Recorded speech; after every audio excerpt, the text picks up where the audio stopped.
Hello, I'm George. This is GLLR Cars, and today we're talking Jeep Wrangler.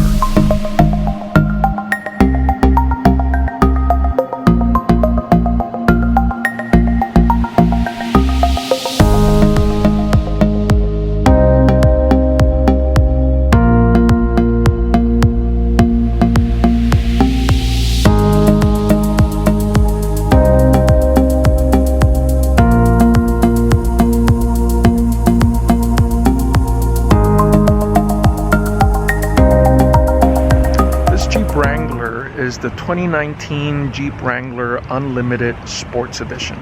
This car is the halo vehicle from Jeep and one of the most desired rugged cars that are out there when you're looking at cars that are for off-road and four-wheel drive and just fun cars. They're very well sought after.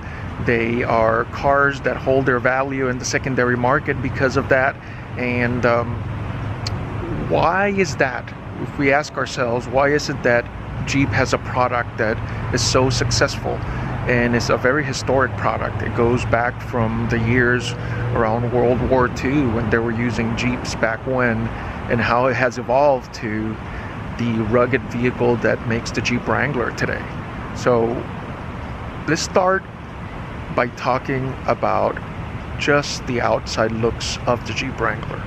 Just looking at the outside design, the front nose, or just the front look of the Jeep is meant to remind you that it's a rugged vehicle. It's very wide, it's very bold.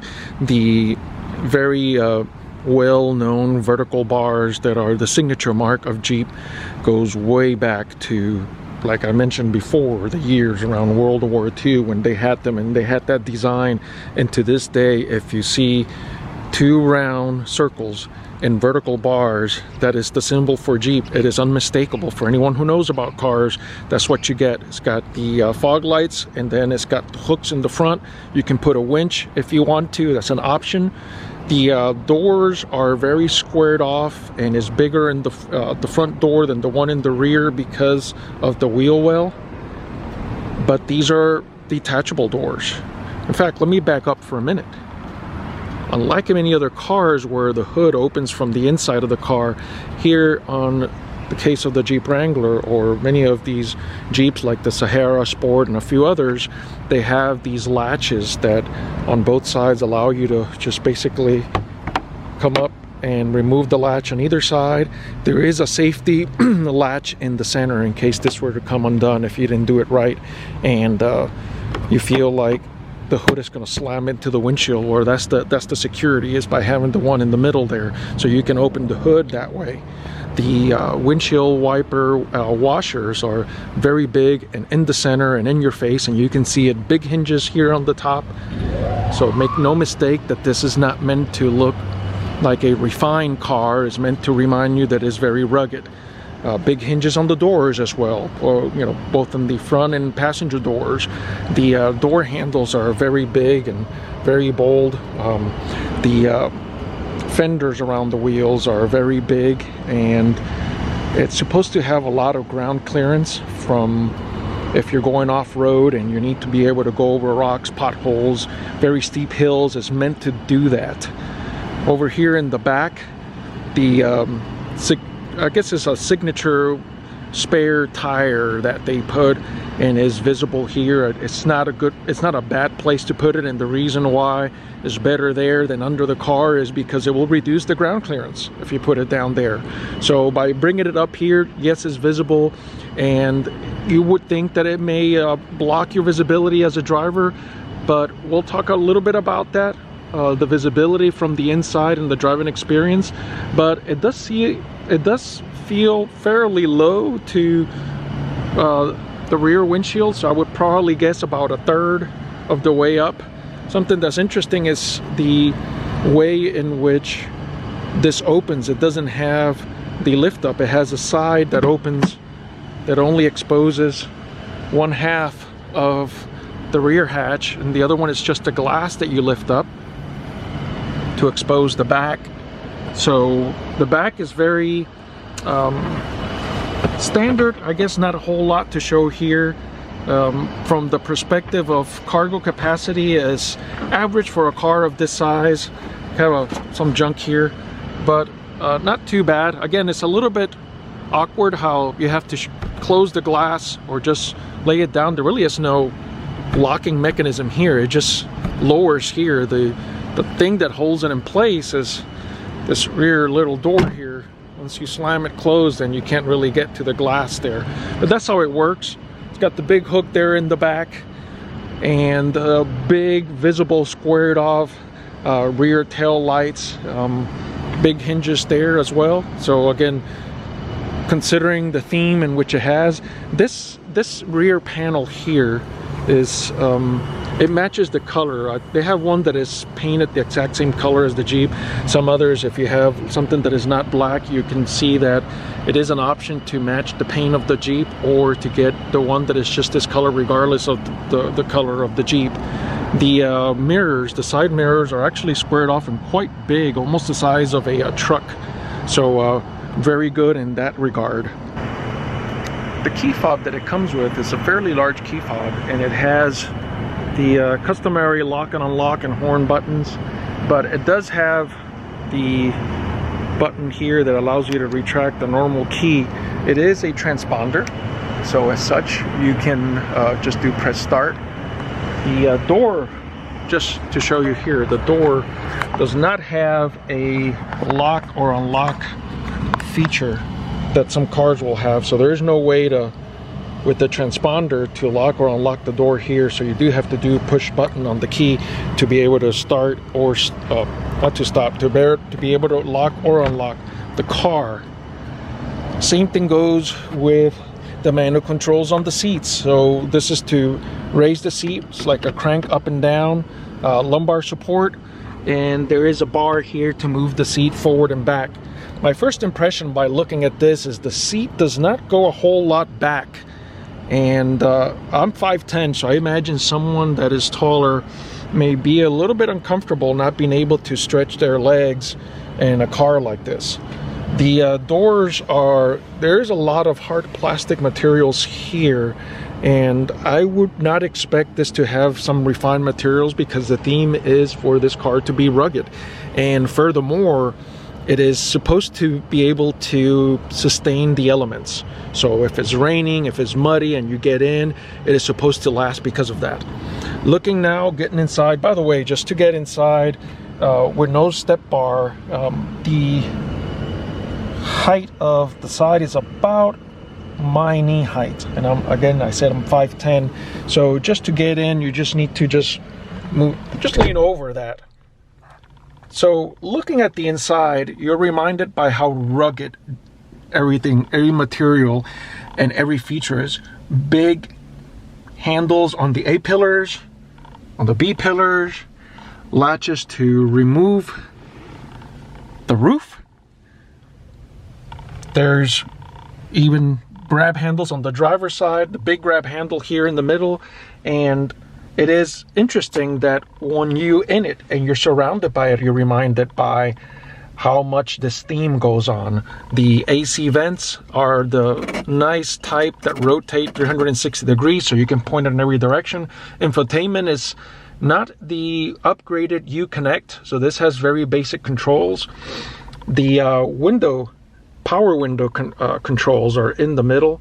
So interesting, they put it here because if you remove the doors, you have less things to disconnect, less electronics by putting it over here, as opposed to having more over here. It makes the doors a little bit lighter and easier to operate. Your light controls, the dash, let me turn the car on first of all. Again, it's push button start. The dash is usable for this model. It doesn't have a lot of bells and whistles, just your two basic gauges for tach and speedometer, and then you have your gas and temperature, your radiator temperature. In the center, it does have an LCD display, but it's a black and white LCD display. Just have you know, just trip controls, media controls, etc., your speed. So not a whole lot to show there.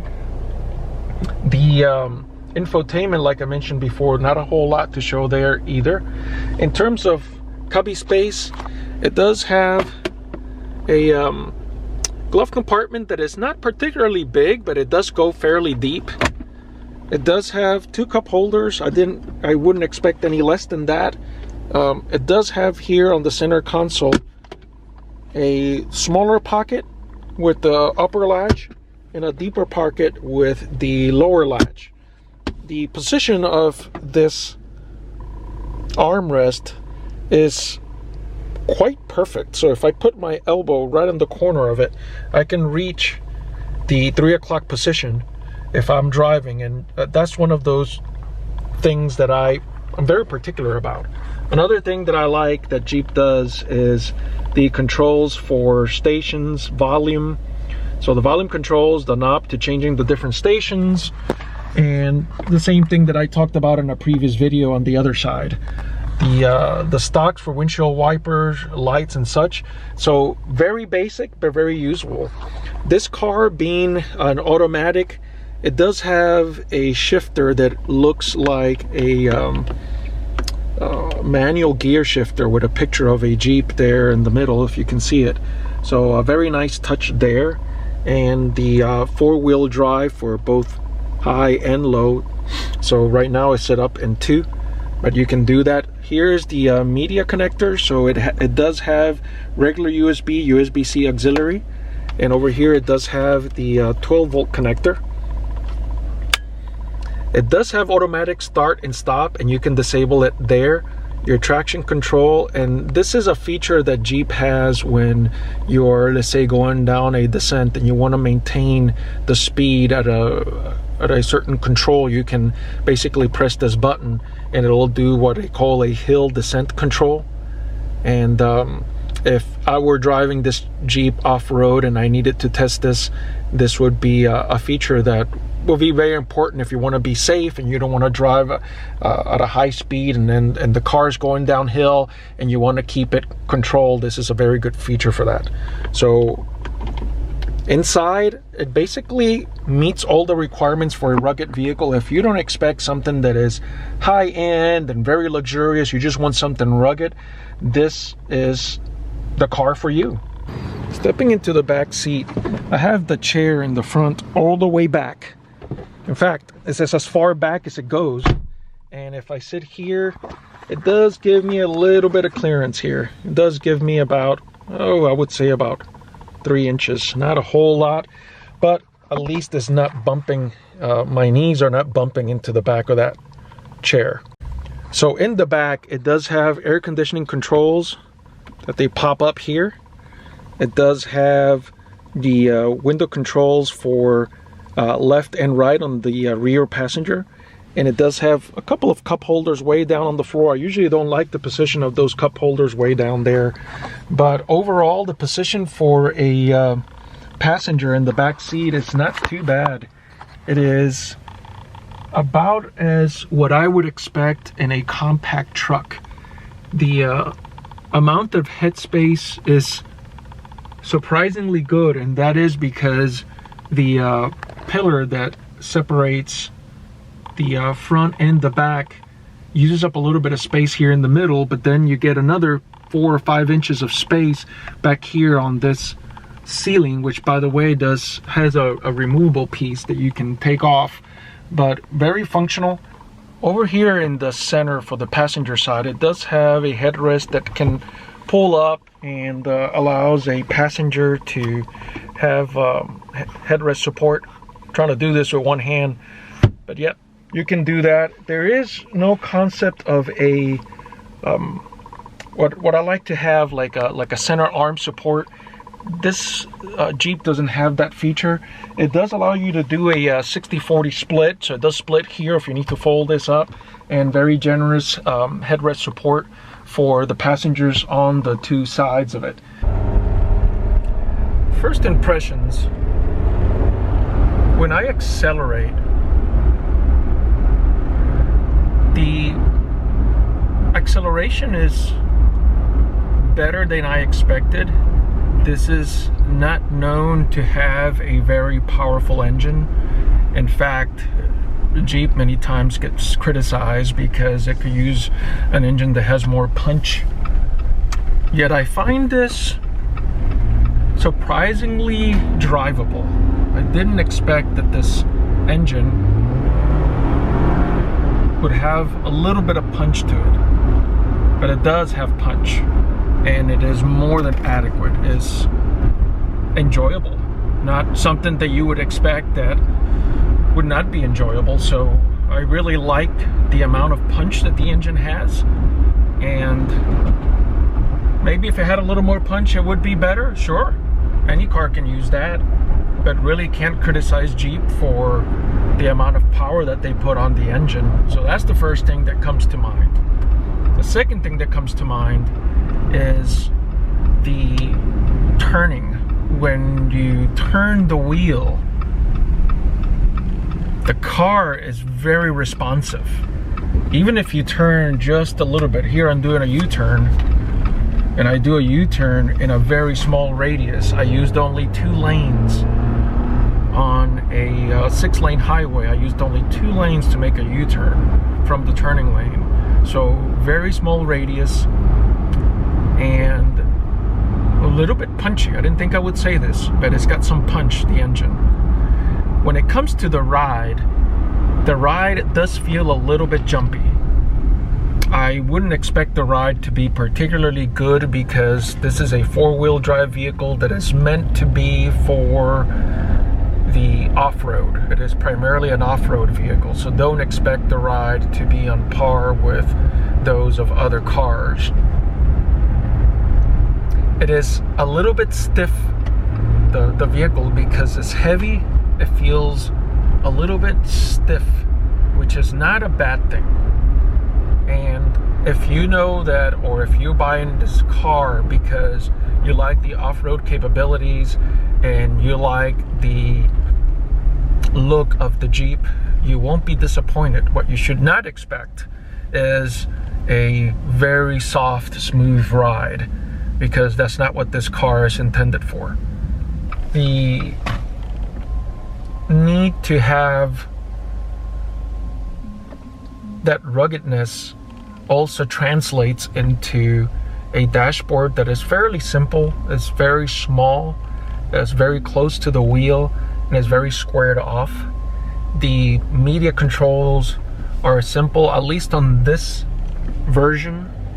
There is the packages that you can get, which you do get the Uconnect, which is a much better interface, and in my opinion one of the better interfaces out there. So without question, this is a car that would serve most of the needs that anyone would have.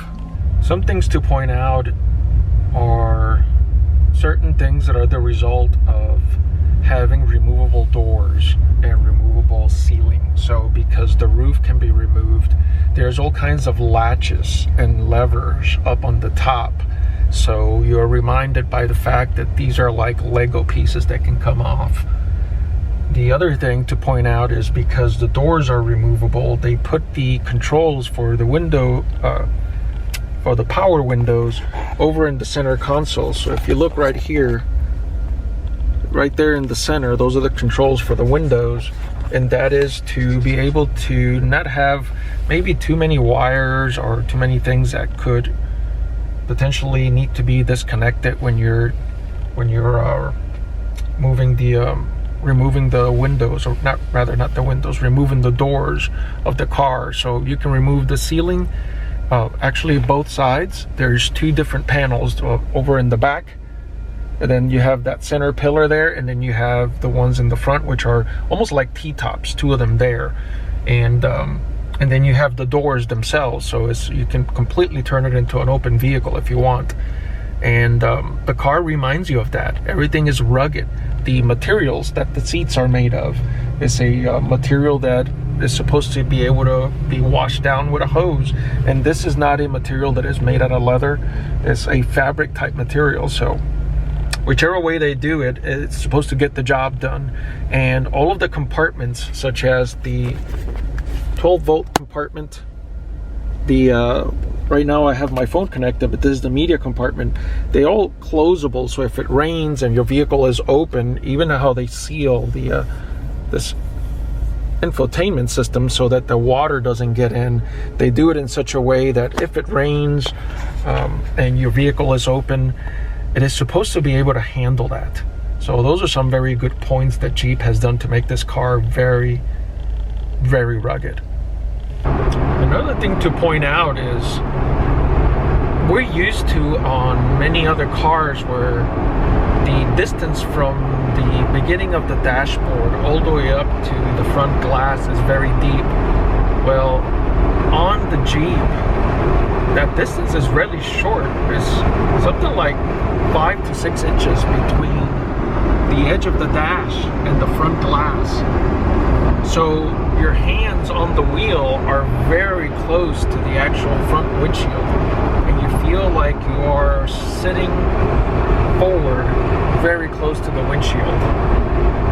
I wouldn't say that it's a bad position. It is an unusual position. And everything that Jeep does is rugged. Even if you look at the hood, and those are the windshield wiper washers. So the nozzles for the water, they make them very big. They make them very visible, and you're reminded that they're there when you're driving and you look out the windshield. The windshield is not particularly big. I would probably say is no more than about 18 inches in height. So one would think that the visibility in the car is not good because of it. But because, as I said before, the windshield is so close to the driver, you don't get bad visibility as a result. The visibility is no different than any other car. That's actually surprises me to say that, because when you look around, there aren't a whole lot of big windows around you, but because of the sitting position and the distance to at least the front windshield, it doesn't feel like the visibility is bad at all. So kudos to Jeep for doing a good job here.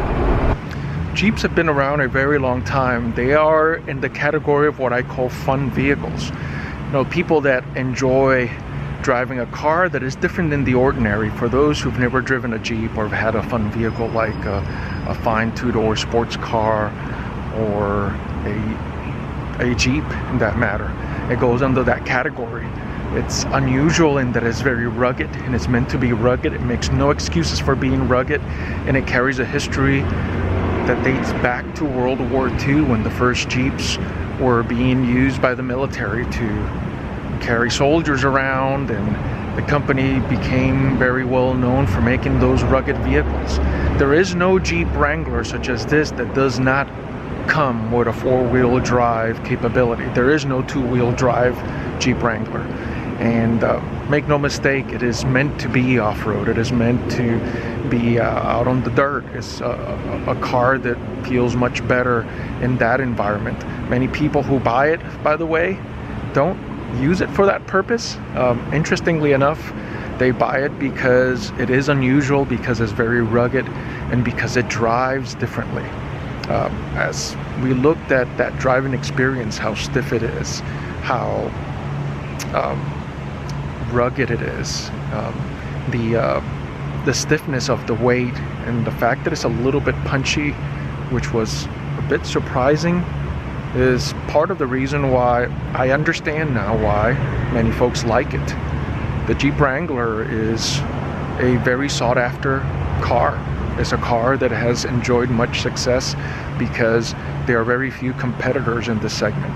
There's been other cars that have been built to imitate the Jeep, and I would probably say a car that comes close to that is the Mercedes-Benz G-Class. However, because it has a lot of luxury features, the G-Class is not really competing with customers of a Jeep Wrangler such as this. It is in a whole price category of its own. So Jeep pretty much stands alone when it comes to a multi-purpose off-road and rugged type of car. There are many SUVs out there. If you look at the definition of what category the Jeep is under, they categorize it as an SUV. I always question that. I would say that Jeep should not be categorized as an SUV. Jeep is in a class of its own. My name is George. This is GLLR Cars. And as always, drive safe.